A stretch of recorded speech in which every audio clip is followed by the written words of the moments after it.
ओम शांति। सतयुग से त्रेता, त्रेता से द्वापर, द्वापर से कलयुग। लेकिन अब ये एक काल चक्र समाप्त होने का समय आया है। कलयुग अपने अति में पहुंच गया है, जहां स्वास्तिका का हाथ भी ऊपर उठ गया, अर्थात हर प्रकार की अति हो गई। लेकिन ऐसे अति के समय में जब लोगों से कहते हैं कि अब अति हो गई, अब धीरे धीरे समय परिवर्तन होने वाला है, तो लोग कहते हैं अरे कलयुग को तो अभी लाखों साल पड़े हैं, अभी तो 40,000 साल बीते हैं, 4,32,000 साल पड़े हैं, अभी तो कलयुग बच्चा है। लेकिन सोचने की बात है कि अगर बचपन की अवस्था में ही ऐसे अत्याचार, पापाचार, दुराचार होता हो तो वृद्ध काल में तो क्या होगा। इसलिए अब बहुत गई थोड़ी रही, थोड़ी की भी थोड़ी आकर के बची है। अब ज्यादा समय नहीं है, अब कलयुग बच्चा नहीं है, थोड़ा सा बचा है। इसीलिए गरुड़ पुराण में जो कलयुग के अंतिम लक्षण बताए गए हैं वो तो सारे इस समय प्रैक्टिकल में हम देख रहे हैं। साथ ही साथ बहुत सुंदर कवि प्रदीप जी ने वो गीत गाया है कि श्री रामचंद्र कह गए सिया से, ऐसा कलयुग आएगा जहां क्या नहीं होगा। और एक एक बात को बहुत स्पष्ट रीति से वर्णन किया हुआ है कि कलयुग के ये लक्षण क्या है।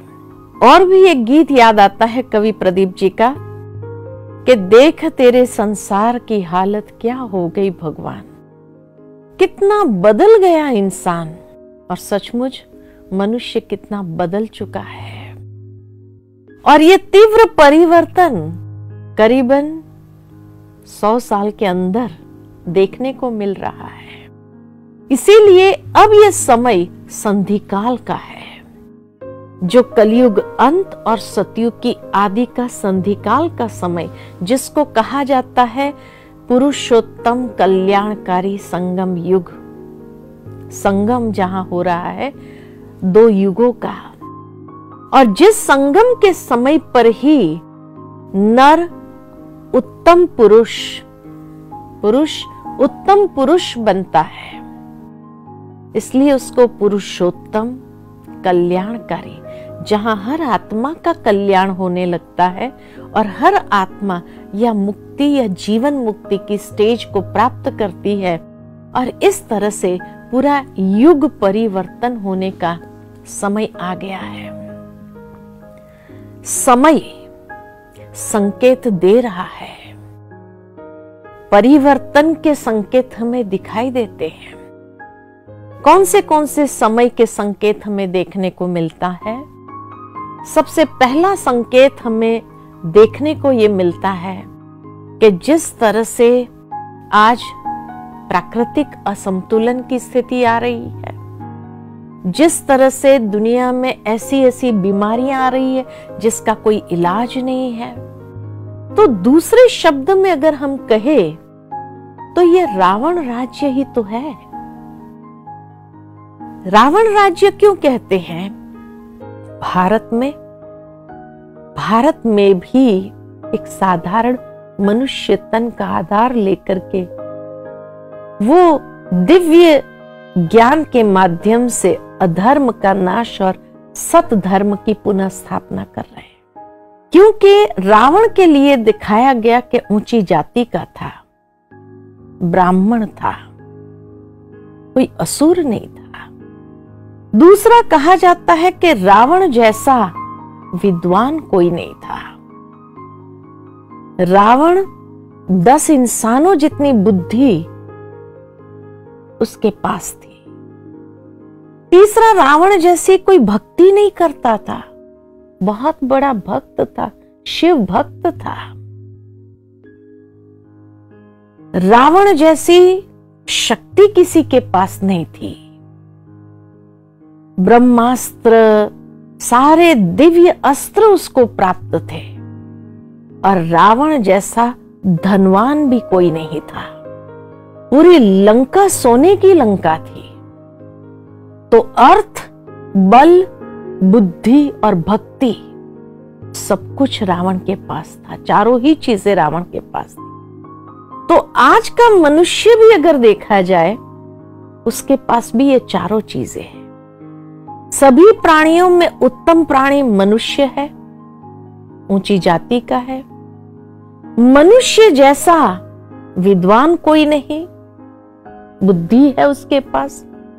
तभी तो आज विज्ञान इतनी चरम सीमा पर पहुंच गया कि रावण की तरह आकाश में उड़ रहा है, समुद्र के नीचे तल से जा रहा है, चाहे सबमरीन द्वारा या हवाई जहाजों के द्वारा।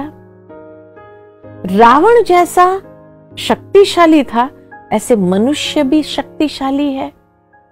मनुष्य के पास भी मिसाइल पावर है, और वो मिसाइलों के नाम तो दिव्य अस्त्रों के नाम है। ब्रह्मास्त्र, वायु अस्त्र, अग्नि अस्त्र, पृथ्वी अस्त्र, यही सारे नाम है। और मनुष्य के पास भी अथाह धन संपत्ति है। आज विश्व के अंदर अगर देखा जाए तो धन की कमी नहीं मनुष्य के पास। रात्रि के समय में बड़े शहरों का नजारा अगर देखा जाए तो सोने की लंका जैसा ही चमकदार है। इतना पॉम्प एंड शो, ग्लैमर है दुनिया के अंदर। तो आज के मनुष्य के पास भी चारों ही चीज है, अर्थ, बल, बुद्धि और भक्ति। लेकिन फिर भी मनुष्य किस ओर आगे बढ़ रहा है? अपने ही सर्वनाश की ओर। जिस तरह रावण का भी सर्वनाश हुआ था। रावण का सर्वनाश का कारण क्या था? दो बातें उसके सर्वनाश का कारण बनी, जो उसके जीवन की सबसे बड़ी कमजोरी थी। और वो दो बातें कौन सी? अहंकार चरम सीमा पर था और अनैतिकता जीवन में आ गई थी। चरित्रहीनता उसके जीवन में आ गई थी, इसीलिए उसका सर्वनाश हुआ। तो आज के मनुष्य का भी किस ओर आगे कदम बढ़ रहा है? सर्वनाश की ओर। क्यों? क्योंकि मनुष्य जीवन में भी यही दो कमजोरी आ गई है। अहंकार चरम सीमा पर है और अनैतिकता, काम, क्रोध, लोभ, मोह, अहंकार अपने संपूर्ण स्वरूप में दिखाई दे रही है। वही उसके सर्वनाश का कारण है। तो इसलिए कहा कि मनुष्य भी अपने ही सर्वनाश की ओर आगे बढ़ रहा है। प्रैक्टिकल देखने को ये मिलता है कि जो समय का संकेत है, वो समय के संकेत भी सारे जैसे कहा दिखाई दे रहे हैं। ऐसी ऐसी बीमारियां संसार के अंदर बढ़ती जा रही, जिसका कोई इलाज नहीं हो रहा है, कोई दवाइयां नहीं। मेडिसिन सारी फेलियर की ओर जा रही है। कितना भी इलाज करे लेकिन कोई दवाई काम नहीं कर रही है। दूसरा संकेत, प्राकृतिक असंतुलन की स्थिति। आज जिस तरह से ग्लोबल वार्मिंग हो रहा है, प्रकृति असंतुलन, कहां देखो तो खूब बाढ़ आ रही है, सुनामी उत्पन्न हो रही है, कहां देखो तो अतिवृष्टि हो रही है, कहां देखो तो जल ही नहीं, ड्राउट्स आ रहे हैं। तो प्राकृतिक असंतुलन की स्थिति, और इसीलिए आज की दुनिया के वैज्ञानिक लोग भी चिंतित हो रहे हैं, क्योंकि जिस तरह ग्लोबल वार्मिंग बढ़ता जा रहा है और इतना असंतुलन प्रकृति के अंदर आ रहा है, इस असंतुलन की स्थिति को देख करके आने वाले सालों में शायद ये प्रकृति के पांचों तत्व से जो संसाधन प्राप्त हो रहे हैं वो मिलना बंद हो जाएंगे। तीसरा संकेत यही है कि जितने भी मिसाइल्स बनाए हैं, किसी ने रखने के लिए तो बनाए नहीं है। कभी भी गलती से भी अगर प्रयोग हो गया परमाणु बम का, एक छोटा सा बेबी बॉम्ब जब जापान में डाला था तो उसका जो इफेक्ट्स देखा था, आज तो उससे कई गुना शक्तिशाली परमाणु बॉम्ब्स बने हैं। क्या समझते हैं उसका प्रयोग नहीं होगा? और इस तरह से जब उसका प्रयोग होगा तो ये संसार बचने की स्थिति में नहीं है। इसलिए कहा कि अब कलयुग बच्चा नहीं है, अब थोड़ा सा बचा है, और उसको 4,32,000 साल पूरा होने के लिए नहीं चाहिए। जिस तरह ये समय के संकेत है उससे स्पष्ट नजर आता है कि अब समय बहुत तीव्र परिवर्तन की ओर आगे बढ़ रहा है। ये समय हमसे क्या चाह रहा है? ये तो हम सभी जानते हैं कि दिन प्रतिदिन परिस्थितियां और बिगड़ती जाएंगी, उसमें सुधार आने का कोई मार्जिन नहीं। तो ये समय भी हमें संकेत दे रहा है कि अब हमें भी अपने अंदर एक दिव्य परिवर्तन लाने की जरूरत है, क्योंकि जब सतयुग की ओर ये समय आगे बढ़ रहा है तो वो आत्माएं इस समय से गुजर पाएंगी और उस संसार की नींव बन जाएंगी जिन्होंने अपने जीवन का शुद्धिकरण किया हो। इसलिए यह समय की पुकार है, शुद्धिकरण, आत्मशुद्धिकरण। परमात्मा ने जो वायदा दिया है गीता में, यदा यदा ही धर्मस्य, जब जब धर्म की अति ग्लानि होती है तब तब मैं इस संसार में अवतरित होता हूं और अधर्म का नाश और सत धर्म की पुनः स्थापना करता हूं। जो कार्य परमात्मा इस वक्त एक साधारण मनुष्य तन का आधार लेकर के कर रहे हैं, परमात्मा का दिव्य अवतरण और उस सत धर्म की स्थापना करने के लिए भगवान को भी कुछ मददगार आत्माओं की जरूरत है। इसीलिए कहा जाता कि परिवर्तन के समय पर जब संसार एक महान परिवर्तन से गुजरता है तो हमें किस ओर जाना है?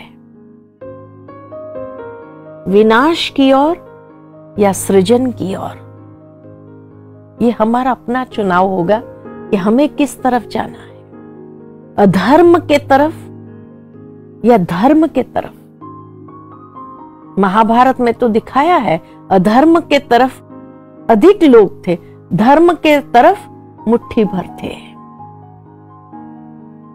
महान आत्माएं गुरु द्रोणाचार्य, भीष्म पितामह जैसे भी, कर्ण जैसे भी महादानी भी अधर्म के तरफ आगे बढ़े, कौरवों का साइड लिया। और इसीलिए परमात्मा हमें ये कहते हैं कि अब आपको चुनाव करना है कि आपको किस ओर जाना है। पांडव के तरफ, पांडव यानी जिसकी ईश्वर के साथ प्रीत बुद्धि है, थोड़े होंगे, गिनती के होंगे, लेकिन वही आत्माएं नए संसार के सृजन के लिए ईश्वर के साथ निमित्त बनती है और उस दुनिया में जाने के लिए ईश्वर के वो आशीर्वाद को प्राप्त करती है। तो ये समय की पुकार क्या है? आत्मशुद्धिकरण, आत्म परिवर्तन, ये समय की पुकार है। आत्मशुद्धिकरण जब कहते हैं तो वो शुद्धिकरण भीतर से, अर्थात जो आत्मा अपने अनादि स्वरूप, पवित्र स्वरूप में थी, उस पवित्र स्वरूप में वापस हमें आना है और उस पवित्रता की धारणा करते हुए उस दुनिया की स्थापना के निमित्त बनना है।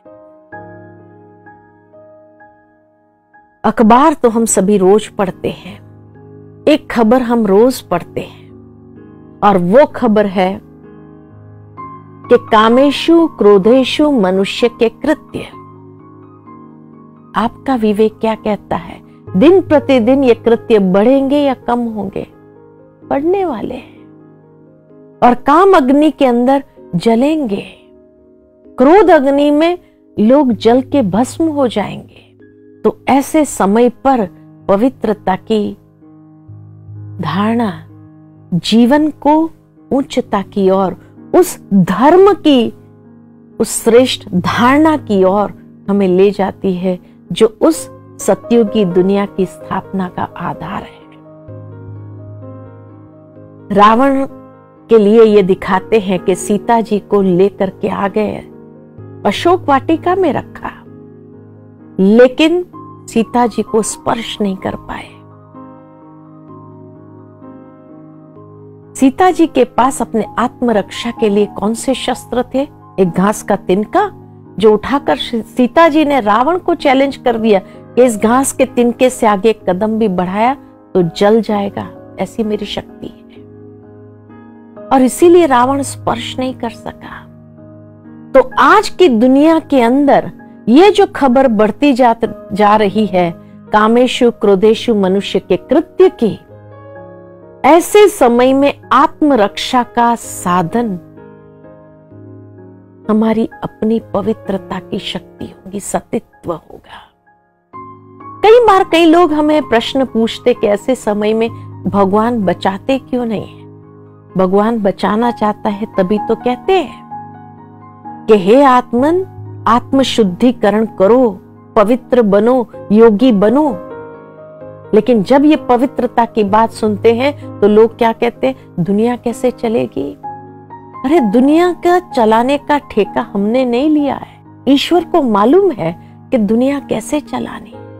बस उसकी जो श्रीमत है उस श्रीमत का हम पालन करें और जीवन को शुद्ध बनाएं। सीता जी की वो पात्रता थी, सतीत्व था।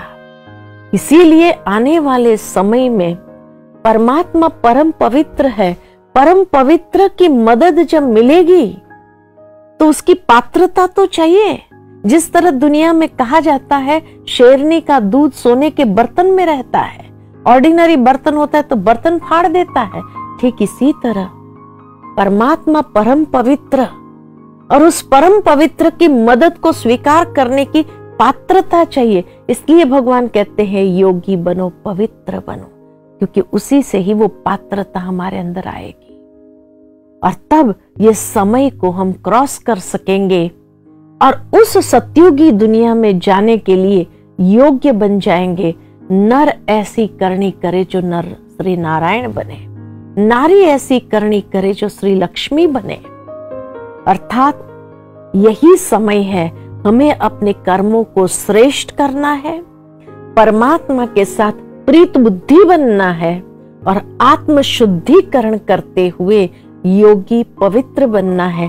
तो उस दुनिया में चलने के लिए योग्य हो जाएंगे, पात्र बन जाएंगे और तब उस दुनिया के अंदर बहुत सुंदर संसार में हम निवास कर सकेंगे। इस परिवर्तन के समय में जब समय तीव्र गति से परिवर्तन हो रहा है तो समय की पुकार है योगी बनो, पवित्र बनो, आत्मशुद्धिकरण करो।